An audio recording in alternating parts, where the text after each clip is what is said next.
Welcome to another edition of SoundChat with Irish and Chin. Interviewing some of the legends, Kingston, Jamaica in the Garrison. Strictly sound system culture, living legend in the sound clash world. Original Joe Lickshot, Jimmy Metro, the owner of Metro Media. Man himself, Cutty Ranks.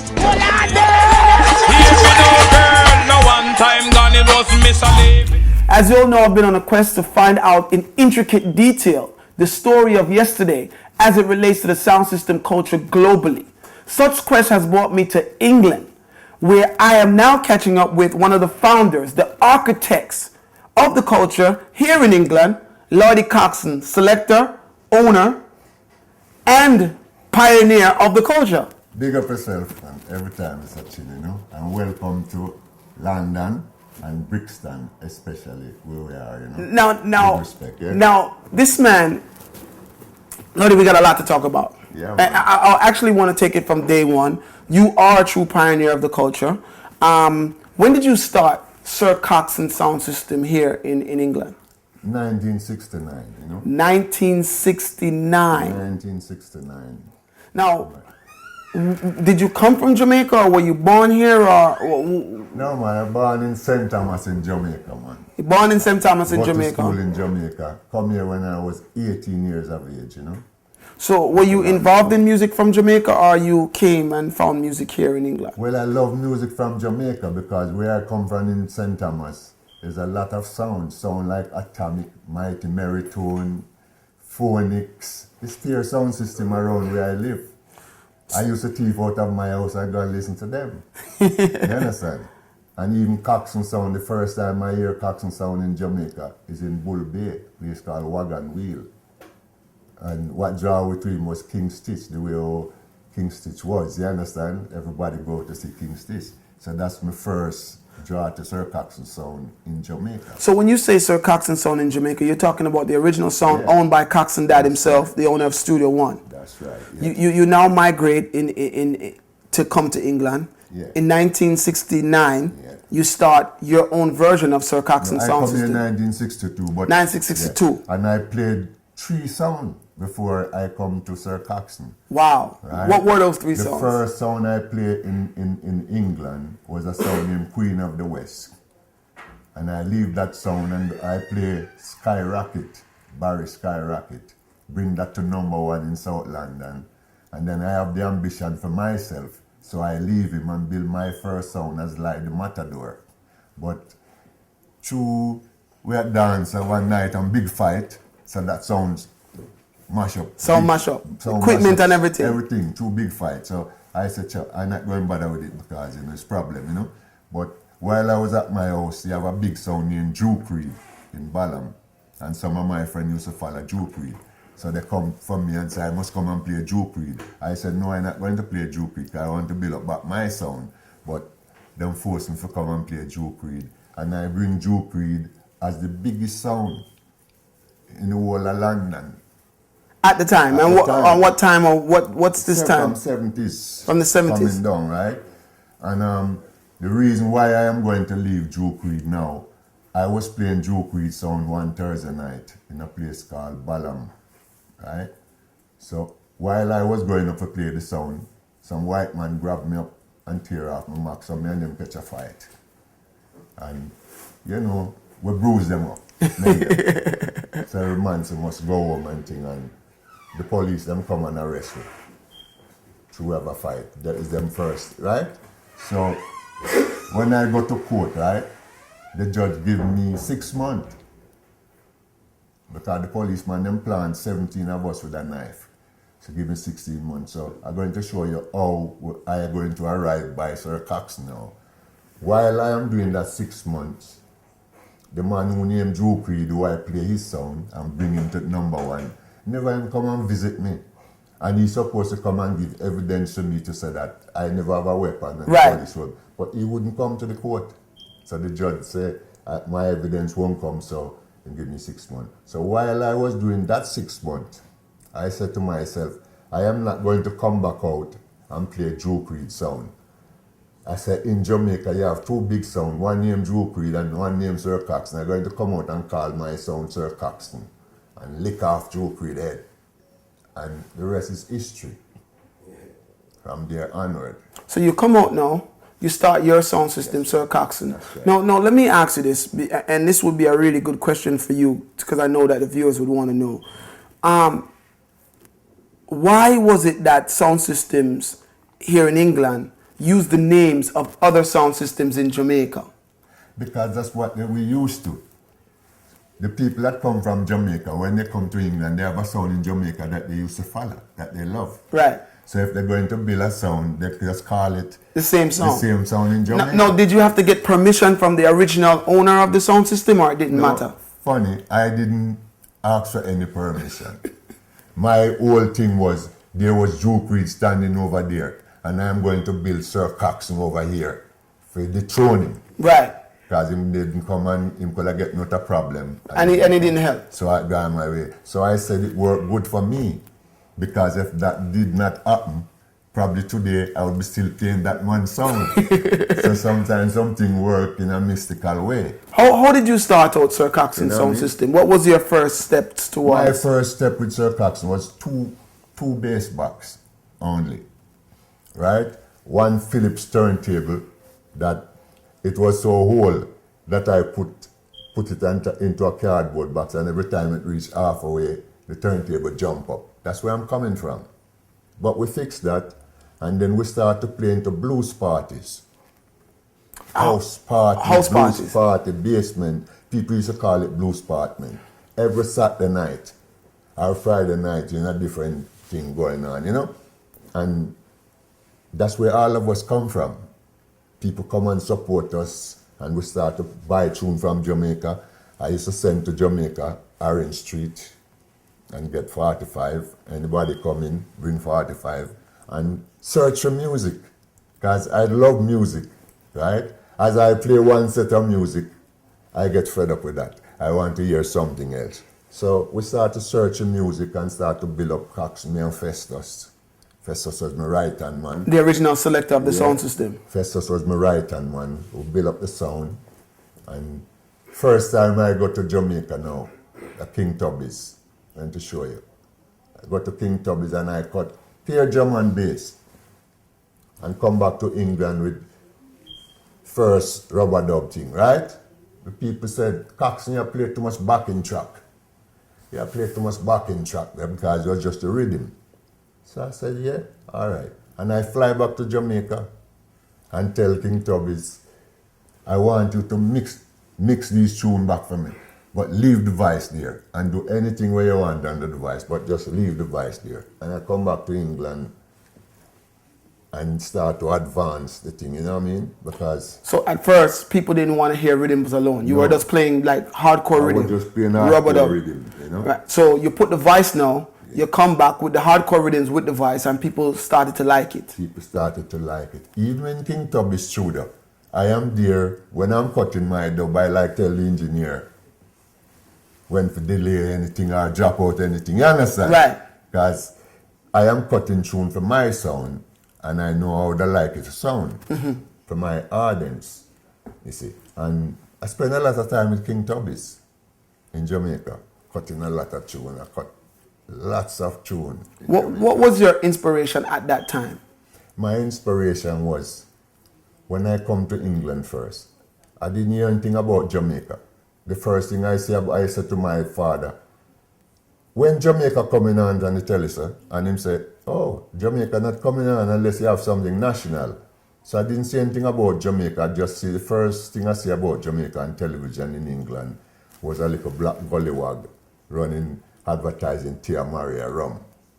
So I said, yeah, my ambition is to get Jamaica music as far as we can get it, because it's my national music. I love Jamaica music, love Jamaica musician, love Jamaica artists. You understand? I love everything about Jamaica. I live in England, but it's like my soul still walking in Jamaica daily. You understand?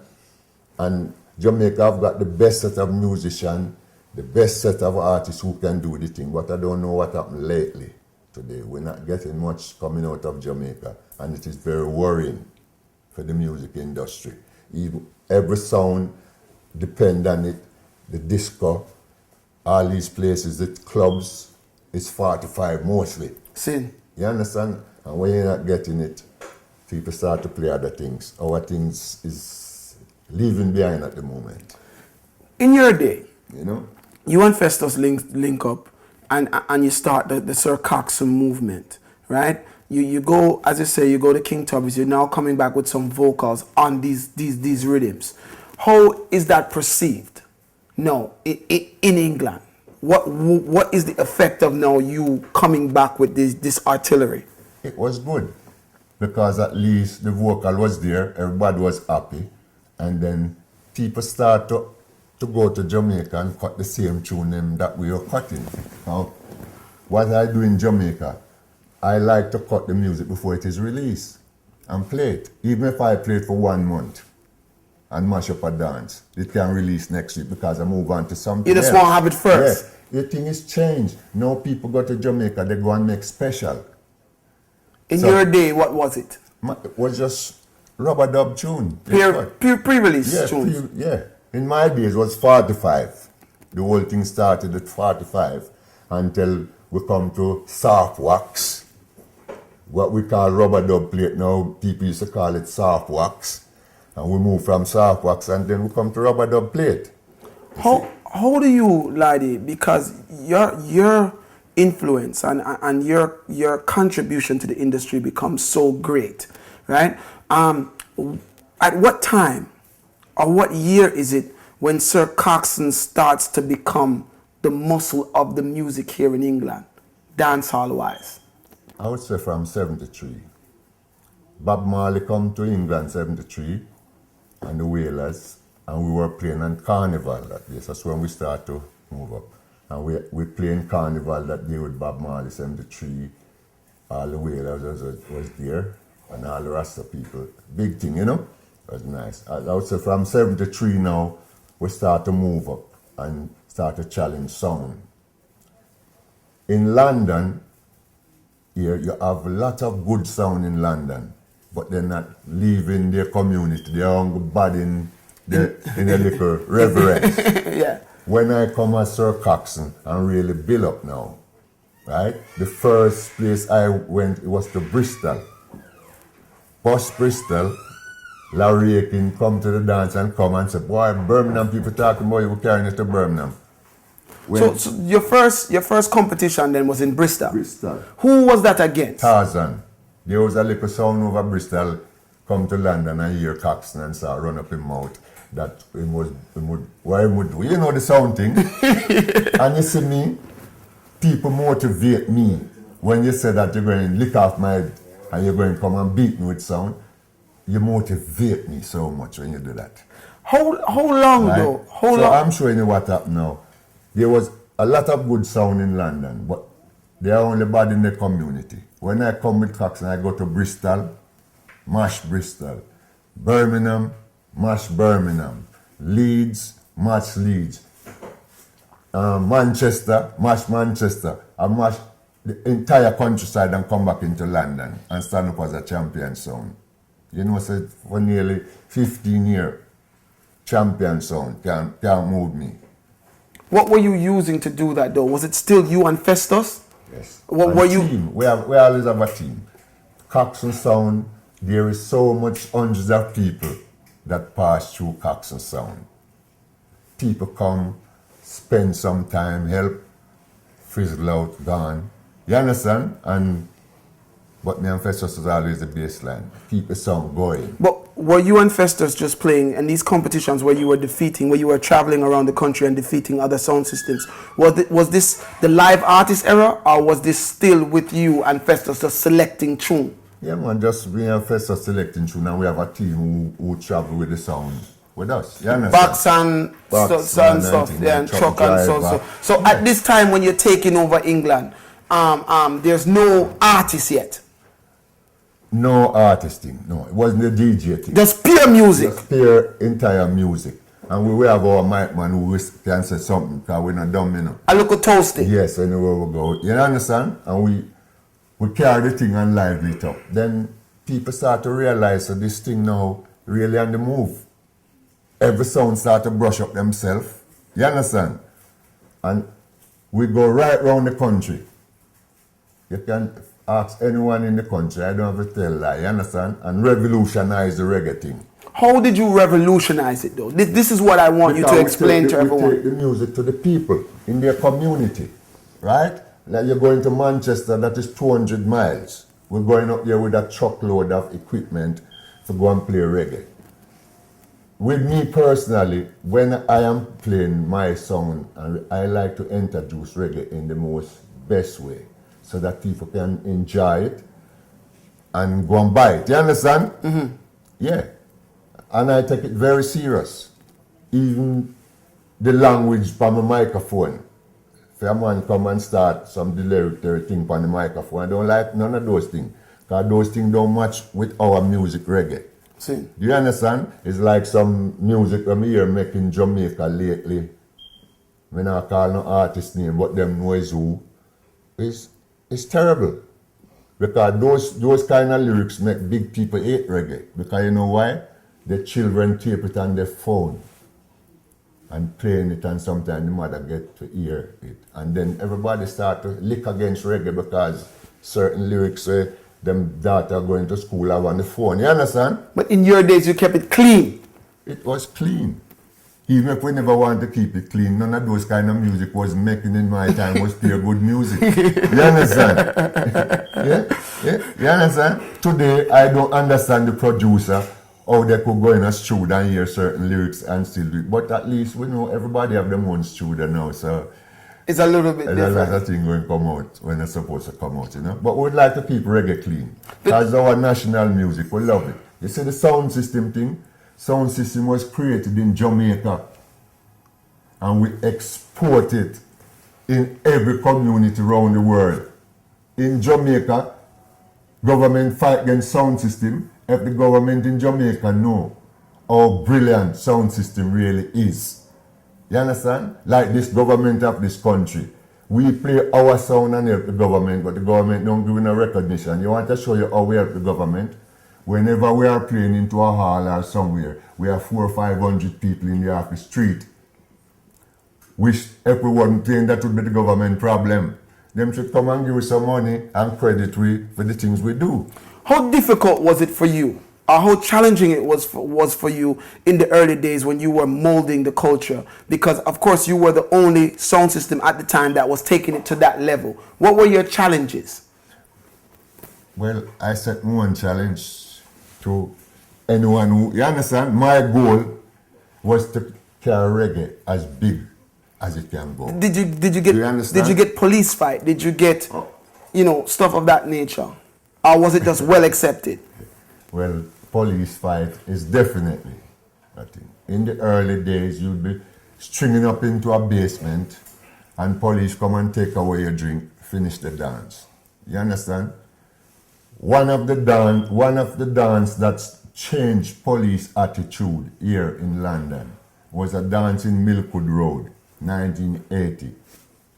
We were playing in a house in Milkwood Road and the police come there and come into manangle thing. And it cost one big thing. Whole heap of policeman reach hospital.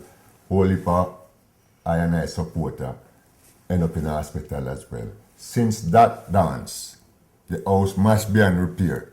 But since that dance, 1980, the authority kind of take a census and get a different view. If you're playing in a house party now, they would come and say, who is keeping the party? Anyone can go and say, I am the person who's keeping. And they said, all right, turn it down. Because if I come back, we turn it down. So total different approach. Yeah, but if we never make a stand. Right. You see, because when it comes to Christmas time, December, anywhere you play, the police just come and take away all your drinks and done your thing. And when them carry you into court, them don't carry one can of the drink for sure what them take. So we lost that. See. So we've been through a period of those things, police brutality. I personally get sentenced for the dance in Milford Road because the policeman come for crash the turntable and I hold on the man. But through everything in I eat, the right hand fall on the whole thing get messy, you know? You see it. But basically what you're saying is that you fought for the culture. Of course. You put yourself on the line to fight for the culture. I've been to prison 2 times because of the sound system and fighting for make the sound system be there and police don't mash it up. You understand? Because the sound system is a great weapon, you know. In England in early, it's the sound system that entertain the people, you know. Because people who have money for the club thing and them don't used to the multitude of people. So anyway, a Jamaican like we keep a little party spirit. Jamaican people come and people from Trinidad and people from Barbados. We did have the whole thing mixed up, you know, a multiracial Barbados, because I play a lot for Trinidadian people, whole year and New Year's party. I play for Barbados people, all the people from down the island. But were you strictly playing reggae? Was it always strictly reggae? The sound itself, strictly reggae. But sometimes we go into a club. Like when we went to the Roaring Twenties club, it was a multiracial thing. So we had also play good R&B mixed with the reggae. But what people don't realize, when you play R&B mixed with reggae, the reggae sound extra nice when you come on with it. You understand? And still, if you're playing R&B and you decide to go to reggae, you have to know how to come off of that R&B, which reggae tune you're coming after. You can flap. Right. And if you're coming from reggae to R&B, you have to know which tune R&B to join the thing with. And Festus was great at that. Festus was one of the greatest sound system selector for competition. Right? When it come to competition, he was the man. Love the music, great selector. You can outwit him. You understand? What was it like for you and Festus as far as... and I don't want to talk about you with the live artists yet. You and Festus in competitions, just music competitions, what was that like? What was your preparation like? With me, what happened? I was the #1 selector. I was the #1 selector on Coxsone. Out and out selector, right? I put Festus first on the sound. When Festus, I know Festus from Jamaica, and when him come to England, from the first day him find me, is my brethren. Same. And we're sparring and we're doing everything together, right? I put Festus on sound. I serve him the dub plate to be good, and him didn't disappoint me. One of the greatest selector and a sound system that I ever have the opportunity to work with.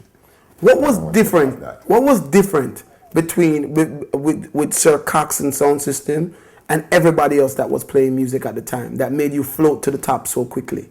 Because you see, I wasn't waiting for people to buy music for me. I go to Jamaica regular, keep the thing in front.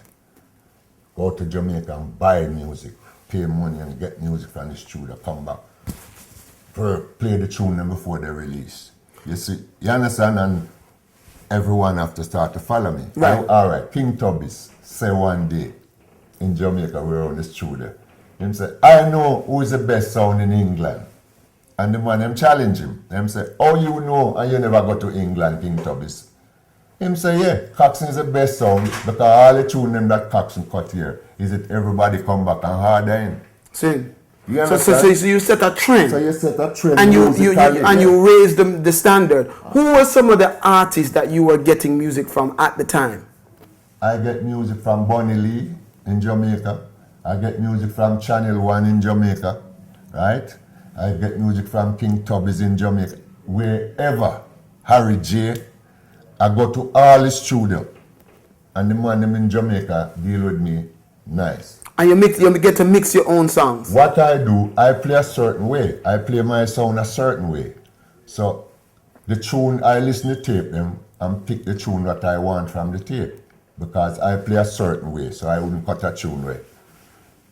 Don't fit in my thing. You understand? Because I have my audience. Can you describe that certain way that you play though? When you used to go to Tubby's, how did you mix the tunes them? Like, how did you want them mixed? Well, can you describe that in words? Well, I'm going to show you something. Just as I show you, we ask King Tubby's to leave the voice and mix underneath that. Sometimes I'm in Tubby's And when the hands come in, you say, delay the hands, king, and you understand? And him do it for you. But the producers, them that produce the music, plenty of them inside the yard and hear that and hear them say, oh, it's so them like the music of England. Do you understand? Them catch on, and then next thing you know, the whole fun spoil. Because man start to send out 45 with the drum and bass mix.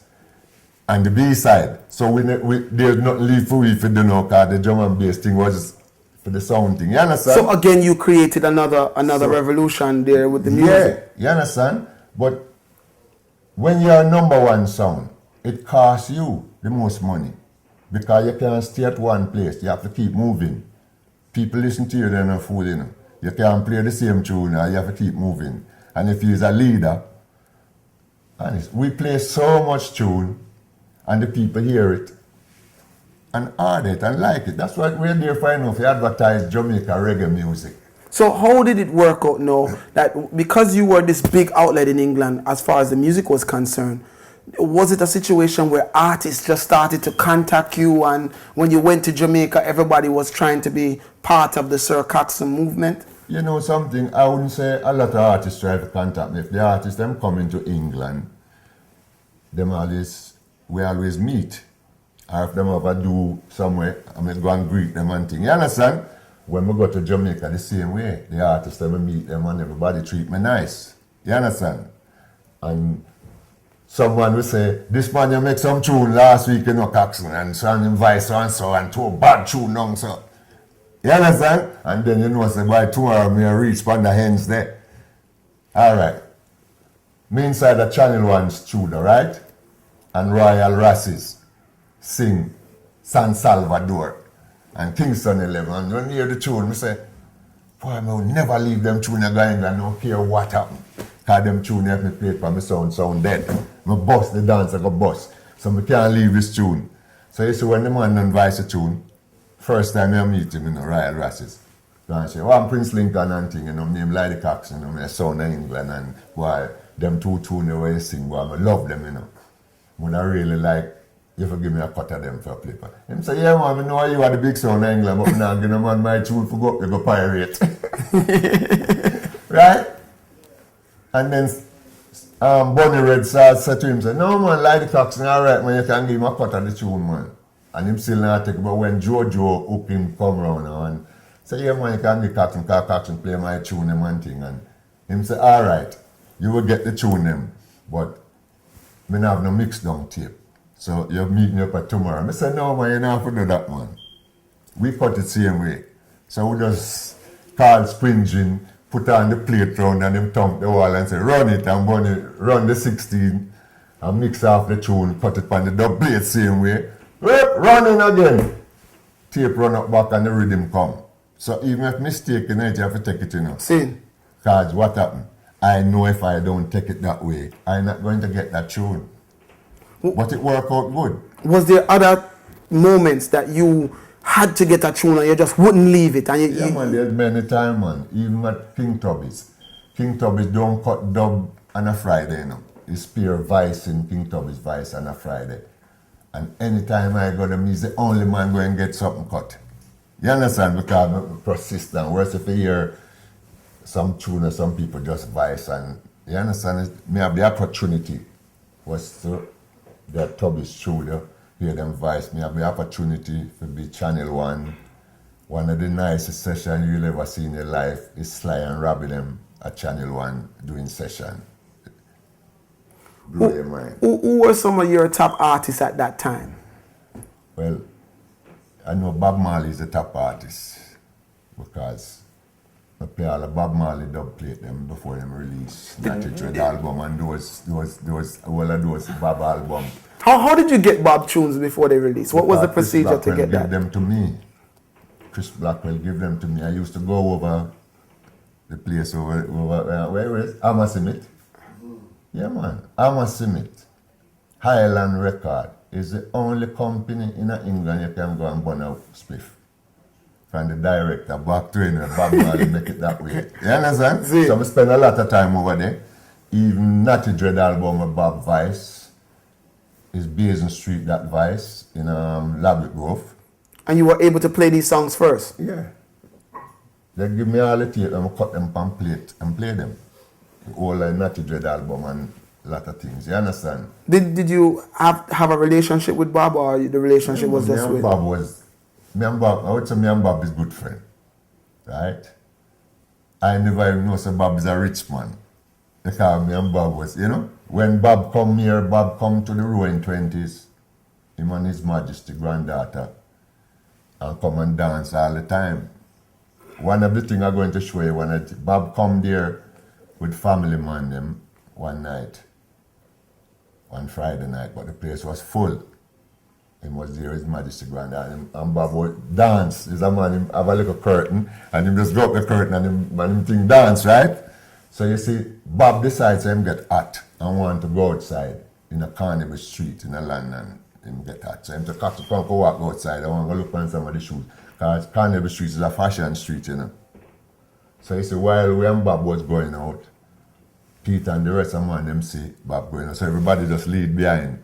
And everybody go outside, and trust me, by the time we walk about 100 yards down the road, there's pure police from every angle go and raid the club. And Bob them take off in them car and go. So him said to me one day, he said, Lloyd, he said, me have something for you listen, right? When him in London, him at number 333 Kings Road. Him said, me have something for you listen, and him play the tune. Him play the tune, say, funky reggae. Him say, you know where this tune come from? When him say, I went downtown to have some fun, see Mr. Brown in a candy tie, admire to hit and run. Him say, it's that night there. Him get that inspiration from, to do that tune. See? To him come out and them raid, and he make that tune about it, But the last song Mr. Bob do was, oh, we and them a go work it out. Last song that I see live him on doing in the studio, So you was there and you watched him do it in the studio. Yeah. So basically, Lloyd, you had the inside link to pretty much all of the top artists of that time. Who, other than Bob Marley, who was another artist Dennis Brown, Gregory Isaacs, name it, Delroy Wilson, my friend, Bob Andy, you name it, all those artists who got to Jamaica and play them. Even Bob Andy, me bust Bob Andy big here. Tune named Life and Going Home and those tunes. Yeah, into the club at the West End. We bust most of the artists. When we were playing in the club in the West End, we make the most music sell.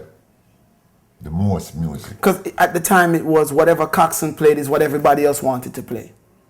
Yes, because most people order. We play so much tune in advance, Yeah. I don't want to be big-headed about this thing. Because I don't be headed about anything. I love music, love my sound, love a competition. Any time of the night you can wake me up.